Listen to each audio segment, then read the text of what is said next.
What's up, guys? Today we have Nick Fuentes debating TommyG about dating and women's role in society. Like, first of all, what has been your dating experience in the last few years? I'd imagine this is a hard job because your security risk is a little bit higher. You're in the far right, which tends to be more men.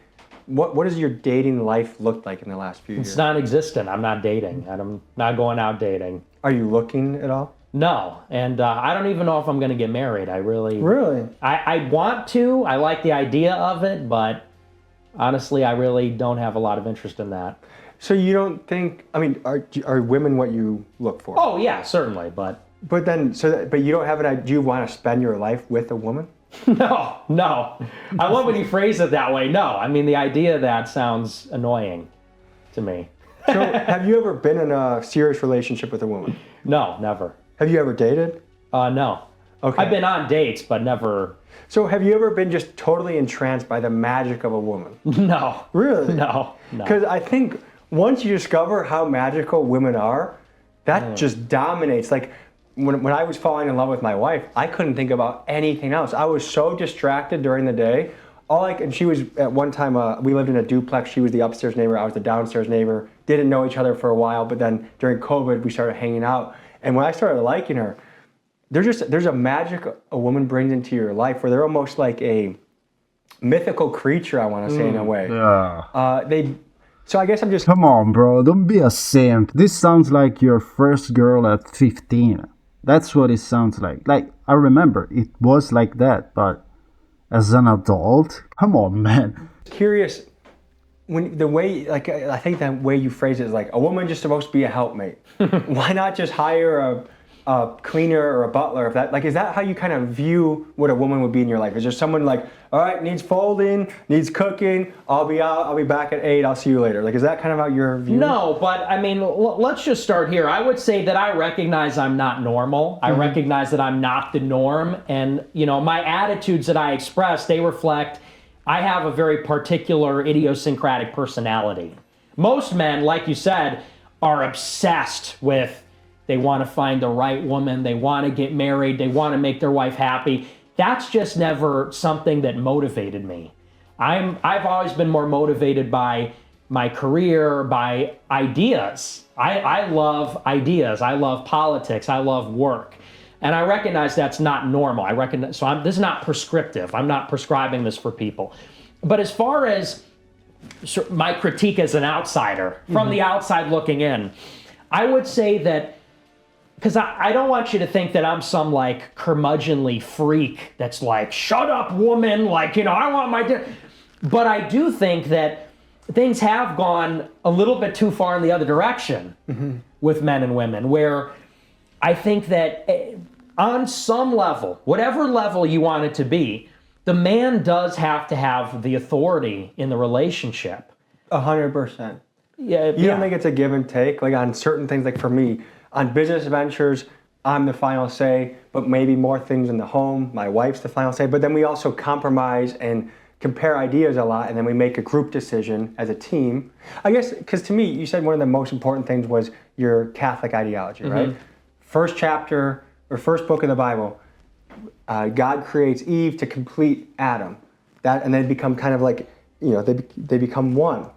Is that not a symbol of how to live your life then, from the book you say is your ideology? But it also says that a woman should not have authority over a man in the Bible. And listen, again, I'm saying this, look, you're married, you say women are magical. Tucker, we had that conversation. He's very much the same way.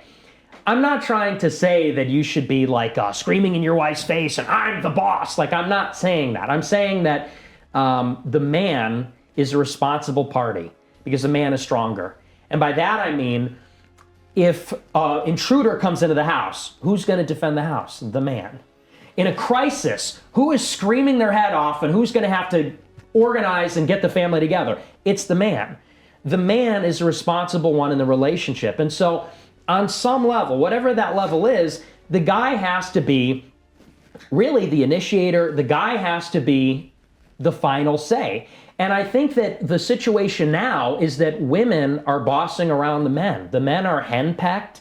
The men are being nagged to death. The men are being told, You got to do this, you got to do that. And what we find is that the men now are, you say, hey, do you want to hang out? They go, I got to check with my wife first.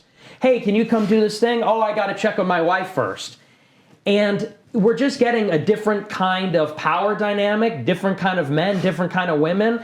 And I don't think anybody likes this. I don't think women like the weak men. I don't think men like the bossy women. So I'm just trying to say we got to maybe go back in the other direction a little bit. So is it fair to say maybe the balance is that masculinity should be celebrated again? Because I think we went through a period where it's toxic masculinity. Being a man is bad. Men are just a bunch of pieces of shit. Yeah, I think like that far left idea of men wasn't helpful at all. But I would ask you this, because your audience is primarily young men, right?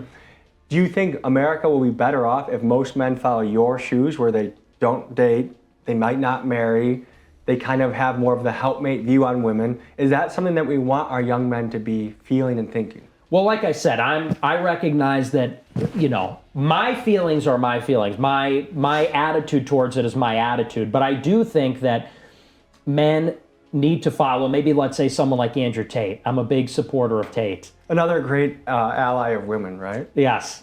Well, but look, he's talking about patriarchy. He's talking about how, let's not pretend that Andrew Tate came out of a vacuum. Let's not pretend that everybody woke up and said, I like this guy that's really aggressive and really hyper-masculine.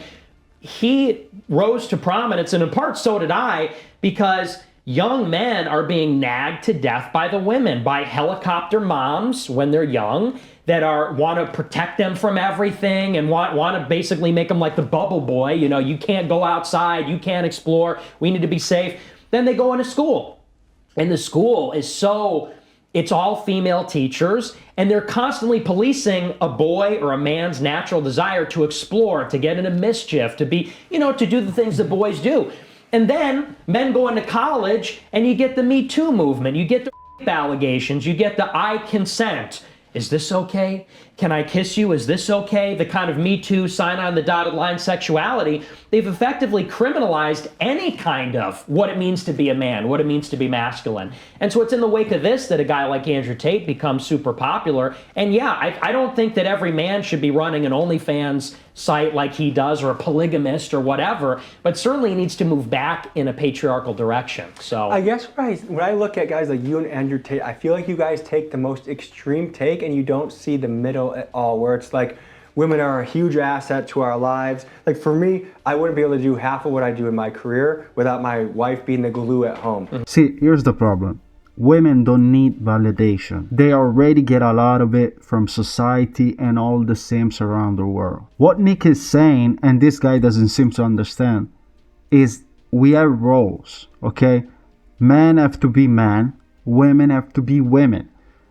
Women that act masculine, we don't want them. We are not gay, okay? Like women don't want men that act feminine. That's why they use them as friends, and that's why masculine women get used for sex. This guy cited the Bible. Yes, the Bible tells us that women are needed for men, but as helpers, okay? Not as boss babes. So men should make final decisions on everything, and women obviously can give us advice. Especially with having a son. Like, she is a massive help to the operation. She's the bookkeeper. She's the one that when I go on trips, she holds everything down.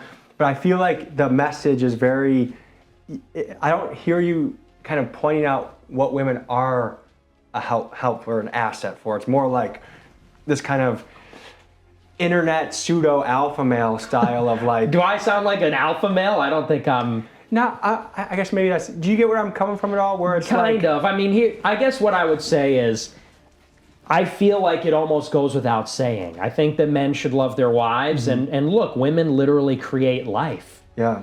Where would we be without our mothers? They sacrifice a lot for that. Well, I don't even. I mean, yeah, I think it's difficult, but I think that's the joy of a woman's life, is to have a child. You know, who else can compare to the relationship that you have with your mother? I think, you sacrifice what? Work? Sacrifice what? I mean, having a child as a woman should be the most rewarding, best thing. There's no closer bond that exists than between a mother and her child. And and I do believe that women are suited towards that role. They love nurturing their child. They have patience for their child. They relate to the child in a way that a man cannot. And so for me, I guess that goes without saying, because all we are told is the future is female, feminism, men ain't shit, this kind of thing. So I guess that's the last thing men need to hear, is this sort of reassurance like, hey guys, women are still really cool. I still think women are great, and they're essential. They're necessary for the propagation of the species, and they're necessary for men. For breeding purposes, women are very great. Everything else outside of the house. Oh, sorry. Yeah, women are awesome. I mean, do we really need to say that? I feel like that goes without saying. I guess, but it doesn't feel like it's said very much. I just don't feel the need to. To me, that almost just feels like pandering. Bro, the whole world is empowering women, especially lately. That's why whores on OnlyFans feel like bosses. This guy's a simp. Do you plan on having kids any day? Yeah, I mean, I like the idea of it, but I just, to tell you the truth, it's not something I'm really looking forward to that much, honestly. Because I mean, I like my work. I'm obsessed with my work, and honestly, to tell you the truth, I like the silence. Schopenhauer writes that silence is such an undervalued thing. I like that when I wake up and I move through the house, it's purely quiet, it's peaceful. And, some people love the idea of like their big, chaotic family. Maybe I'm a little autistic, or I'm a little particular. Would you say you're monkish at all? Not monkish, because I don't have a ton of discipline, but I'm definitely simple. I guess I'm a simple person in that way. I mean, would you say that right now what you're doing is what you were put on earth to do? Yes. I'm obsessed. I'm a man that's possessed. And when you stumble upon that one thing, it's such an unbelievable feeling. Like, to me, that's one of the, there's probably three major things of what you can find, three major questions in life. What are you going to do with your life? Mm-hmm. Who are you going to spend it with? And what are you going to believe in? And it seems like you have two out of the three figured out well. And the one is who I'm going to be with, or? I think it's a pretty big one. Yeah, I don't know. I mean, it's a personal. The other thing, of course, is I don't know if I maybe would have been married if I had a different career track. I feel like it's a tough position in your shoes to even go out on dates, to go out in public, and I can see why it would be something that you're just head down. But I guess there's a lot of MAGA hotties out there. I mean, do you get DM'd by women much? A lot lately. Really? Yeah. I've been doing this for 9 years. I used to never get any interest from women at all. But all of a sudden, the past 2 months, my DMs are just filled with, I want to marry you. I want to fill out the wife application. And I don't know if I want to marry a fan of mine. That seems weird. Don't you think? Yeah, it's almost like you want a woman that doesn't care whether you're famous or not. Right. That's not part of the selection process. Although you do want a woman that can handle it, because this is going to be a trajectory of your life. Yeah. Yeah, and that's cool with it, that's kind of down for it in that way. That's the other difficult thing, is you bring a woman into the equation, and I know that I can handle everything that comes at me. I've had to deal with a lot of things doing this, the debanking, the assassination attempts, the rest of it. But you bring a woman and child, you almost feel irresponsible to take risks and put yourself out there, because you don't, I sort of have an idea, like, if I die doing this, so be it. We all got to die someday, and I wouldn't want to be doing anything else. But you bring in like an innocent woman and child into the mix, then it's like, should I say this? Should I do this? Is this going to get people mad? Are they going to try and kill me? Because then you got to worry about their well-being. And so you almost can't even be a good revolutionary. You can't be as fearless. Right. Because now it's not just you that you're playing with on the chessboard, it's people you love. Exactly. So that does concern me, because it affects even my parents and my immediate family, let alone if I decide to have a family of my own. Are your parents or friends and family, are they ever publicly targeted or gone after? They are, yeah, absolutely. What is that like? Well, people go after my parents all the time. They post pictures of them on social media. They dox my dad's business, all that kind of stuff. And it's frustrating, because like I said, I can handle it. I can take it, and I can answer for my own words and decisions. But it's unfair to make somebody else answer for what their children do. Yes, having a family is really important, and all of that is really positive for society. But here's the thing. There's people that are destined for having a family and children, and people that are not, okay? If you look at the most revolutionary man that has ever walked this earth, if you look at Napoleon, if you look at Alexander the Great, if you look at Caesar, King Baldwin, Genghis Khan, nobody had a great family relationship, because these people sacrificed their family lives for the greater good, okay? Trump has 1,000 divorces, so you have to choose. Live a fairly average lifestyle, but in a happy home with your wife and kids, or if you want to lead a revolution, you have to sacrifice something. But guys, let me know in the comments what you think, if you agree or disagree. Leave a like if you want to. Christ is King, and God bless.